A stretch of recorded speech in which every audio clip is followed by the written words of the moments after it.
Hello everyone. मैं कुछ comments पढ़ रहा था और कुछ एस्पिरेंट्स कह रहे थे कि रिसोर्सेज बताइए, बुक्स बताइए, कौन से सब्जेक्ट के लिए कौन सी पढ़ें। तो सोचा कि बना लेता हूँ कोई शॉर्ट वीडियो। तो मैं क्या करूँगा, क्योंकि अगर मैं एक साथ बताऊँगा सारे सब्जेक्ट्स की तो मुझे लगता है वीडियो लॉन्ग हो जाएगा। और इतना बड़ा वीडियो ना, मुझे इस यूट्यूब का इतना ज़्यादा नॉलेज है कि कैसे वीडियोज़ को मतलब अपलोड किया जाता है जो भी है। तो क्योंकि वो बहुत ही टाइम लगाती हैं लंबी वीडियोज़, तो इसलिए मैंने सोचा कि मैं एक एक हर सब्जेक्ट की हर रोज़ एक वीडियो अपलोड कर दिया करूँगा डिटेल तरीके से। तो आज मैंने सोचा कि मैं आपको इंग्लिश का बता दूं। देखो, कोई भी एग्ज़ाम है जिसमें इंग्लिश आती है, ठीक है, तो उसका ऐसा नहीं है कि अब बैंक के लिए पढ़ना है, बैंकिंग एग्ज़ाम के लिए पढ़ना है तो उसके लिए अलग टाइप की इंग्लिश होगी। हाँ, थोड़ा फ़र्क होता है, बट ओवरऑल तो देखो ग्रामर तो एक ही चीज़ है, चाहे वो आप बैंकिंग में करो, चाहे आप एसएससी में करो, या कोई भी स्टेट एग्ज़ाम में करो, तो कम नहीं होता है। ठीक है, तो सबसे पहले मैं बात करूंगा इस बुक की। ठीक है, ये छोटी सी बुक है, आप देख सकते हो, मोटी है बट छोटी है। ठीक है, तो बर्ड आपको दिख ही रहेंगे, word power made easy by Norman Lewis, ये एक फॉरेन ऑथर है। तो भाई नाम से पता चल रहा होगा, ये बुक स्पेशली है सिर्फ बर्ड पावर के लिए, मतलब आपकी जो वोकैब होती है, वोकैबलरी डेवलप करने के लिए। जिस पर्सन को लगता है मेरी वोकैबलरी बहुत ढीली है, या यूँ कहो कि इतना अच्छे से मुझे वोकैबलरी नहीं आती, तो मैं सजेस्ट करूँगा सबसे पहले आप इस चीज़ को फॉलो करो, क्योंकि मैंने यही फॉलो करी थी जब मुझे लगता था कि मेरी वोकैबलरी डाउन है। इसमें जो दे रखा है वो ऐसा नहीं है सिर्फ वर्ड्स दे दिए, उनके मीनिंग दे दिए और आप रटने बैठ जाओ, ऐसा नहीं है। ये बुक एक प्रैक्टिस टाइप की बुक है, आप इसको पढ़ोगे ना खुद पता चल जाएगा। और जैसे जैसे उन्होंने कह रखा है बस वैसे वैसे फॉलो करना, फर्स्ट पेज से लेकर, ठीक है, ये तो उसका इंडेक्स वगैरह है, फर्स्ट पेज से लेकर जैसा जैसा इन्होंने बोल रखा है वैसा वैसा फॉलो करो। और मेरे हिसाब से मैंने तो ये 30 डेज़ में शायद कर दी थी पूरी कंप्लीट, और रिवीजन भी हो गई थी, तो आप लोग भी कर ही लोगे। तो 30 डेज़ में, 30 डेज़ में दो इस बुक को, फिर उसके बाद देखो आपकी वोकैबलरी डेवलप होती है कि नहीं हुई। ठीक है, अब बात करता हूँ इसके इंटीरियर की कि क्या क्या है, कैसा कैसा है। तो भाई इसमें उन्होंने क्या दे रखा है ना, इसमें बर्ड्स बनते कैसे हैं, बर्ड का मीनिंग डेवलप कैसे होता है, वो सब कुछ दे रखा है। जैसे हम पढ़ते रहते हैं, जैसे हम पढ़ते हैं पेस्टिसाइड पढ़ा हमने, है ना, फंगीसाइड पढ़ा, वीडीसाइड, तो आप लास्ट में देख रहे होंगे साइड बर्ड लगा। तो इसी से पता चल जाता है साइड जहाँ पे भी लगा उसका मतलब है किलिंग करना। तो जैसे पेस्टिसाइड तो पेस्ट को किल करना। तो इस तरीके की चीज़ें दे रखी हैं, मतलब पूरी की पूरी इटीमोलॉजी पे बेस्ड है ये बुक। ठीक है, इसमें कुछ सेशंस के बेस पे ये बुक बनी हुई है, मतलब चैप्टर जैसे हैं, आप देख रहे होंगे, तो लिखा है सेशन 14 to 17। ठीक है, तो मतलब हर चीज़ के, जैसे इन्होंने लिखा ना, how to talk about liars and lying, मतलब वो वाले बर्ड्स जो झूठ बोलने वालों के बारे में बताते हैं, है ना। जैसे लायर के रिलेटेड क्या क्या बर्ड आ जाएगा, इनविट्रेट लायर हो गया, कंज्यूमेट लायर हो गया। तो ऐसे ऐसे हर टाइप के बर्ड्स दे रखे हैं इसमें। ठीक है, बस इसको पढ़ो, मैं थोड़ा सा दिखा देता हूँ कि सेशन में क्या क्या है।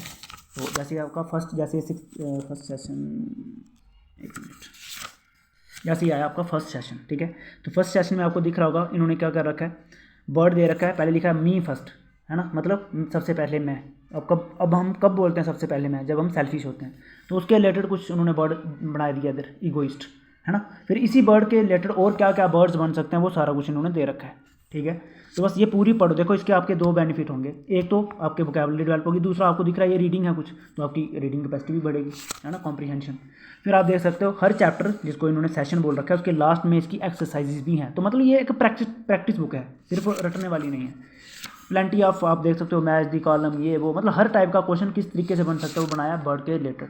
ठीक है, आप पढ़ सकते हो, तो हर टाइप के वर्ड्स के रिलेटेड ये बन रखा है। तो ये टोटल आई थिंक 46 सेशंस हैं, और हर आई थिंक 10 सेशन के बाद इन्होंने को पूरा मॉक जैसा बना रखा है। मैं दिखा देता हूँ आपको, मतलब 3-4 सेशंस का पूरा मॉक। मैं लास्ट वाला दिखाता हूँ वो लोगों को, एक मिनट, ये वाला देखो, ये एक मिनट, यहाँ से दिख रहा होगा आपको, इधर लिखा उन्होंने how to check your progress. तो ये दिख रहा होगा आपको, ये एक्सरसाइजेज हैं पूरी, जैसे जैसे बोला है बस वैसे वैसे करते चलना है। ठीक है, फिर लास्ट में ये है। ठीक है, तो ये मैंने अपना नोट डाउन कर रखा है इधर कि टेस्ट 1 में इतने नंबर आए, फिर दूसरे में इतने इतने वगैरह। ठीक है, तो टोटल इतने। तो ये इसके अलावा लास्ट में जो वर्ड्स ज़्यादातर यूज़ होते हैं हमारी वोकैबुलरी में, है ना, न्यूज़पेपर्स में सुनते होंगे, या जो भी वर्ड्स होते हैं जो बहुत ही ज़्यादा डीप मीनिंग वाले होते हैं, तो उसकी एक पूरी पूरी उन्होंने थोड़ी डिक्शनरी टाइप बना रखी है लास्ट में। ठीक है, यहाँ से देख सकते हो आप लोग। तो ये भी ऐसा नहीं है कि जो बहुत बड़ी बड़ी डिक्शनरीज होती हैं उसमें ऐसे भी वर्ड्स होते हैं जो कभी यूज़ ही नहीं हुए। इसमें वही वर्ड्स हैं जो आपको हर जगह देखने को मिलेंगे, है ना, जैसे एब्डिकेट, एब्बिरेशन, बड़ी बार सुनने को आता है हमें। तो ये सारे तो इतने सी है। तो मेरे हिसाब से टोटल मिला जुला के ना इसके 2200 वर्ड्स बन जाते हैं, और मेरे हिसाब से जो ये कर लेगा तो उसकी वोकैबुलरी सफिशेंट है। ठीक है, ये बात रही वोकैबुलरी की। अब आपको बताया दूसरा पोर्शन होता है ग्रामर, है ना, और साथ में क्या होता है आइडियम, फ्रेजेस, है ना, फिर बॉन्ड वर्ड सब्स्टिट्यूशन। तो भाई ये है कॉम्बो, पता ही होगा कुछ पर्सनस को, नीतू मैडम, है ना, एसएससी की सबसे बड़ी टॉप क्लास टीचर मानी जाती हैं। तो मैंने जो बुक ली थी ये ली थी मैंने 2020 की, अभी आई थिंक रिवाइज भी हो चुका होगा, इसका एडिशन आ गया होगा, नहीं भी आएगा तो ये भी सफिशेंट है। और ये दो आती हैं इनकी, एक वॉल्यूम 1 है और एक वॉल्यूम 2 है। वॉल्यूम 1 ही लेना है आपको, वॉल्यूम 2 लेने की ज़रूरत नहीं है, ठीक है, क्योंकि वॉल्यूम 2 है कॉम्प्रीहेंशन के बेस्ड, तो वो मुझे लगता नहीं आपको लेनी चाहिए। इसमें कॉम्बो है, कॉम्बो मतलब ग्रामर पूरा मैं दिखा देता हूँ, इसका इंडेक्स आपको ये, ठीक है। ये शुरू से आप देख सकते हो, पहले शुरू में आपका आ रहा है वर्ब्स, है ना, टेंस, फिर passive active narration, question tag, तो ये सारा ग्रामर में आता है।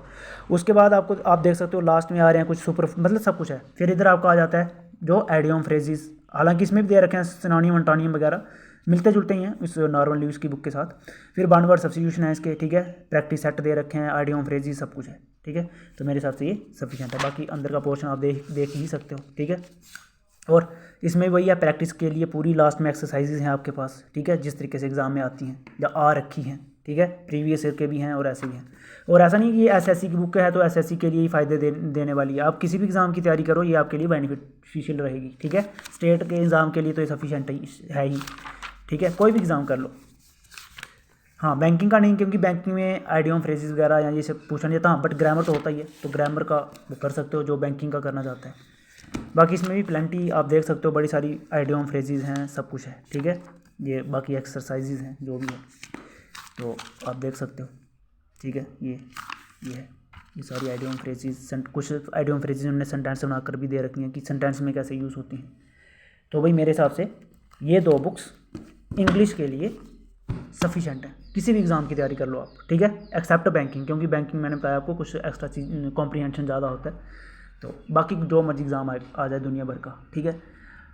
और क्या करना चाहिए आपको, और कुछ चीज़ें जो थी मुझे लगा कि भाई इसमें मिसिंग है, या मुझे लगा कि मुझे नोट डाउन कर लेनी चाहिए कहीं और से, तो वो मैंने ये छोटी सी पैम्पलेट बना रखी है, बुकलेट जैसी, आप देख सकते हो। कुछ ग्रामर के रूल्स हैं, हालांकि इनमें से भी कुछ होंगे जो बुक में हैं, बट कुछ नहीं मिले मुझे, तो वो मैंने नोट डाउन किए थे।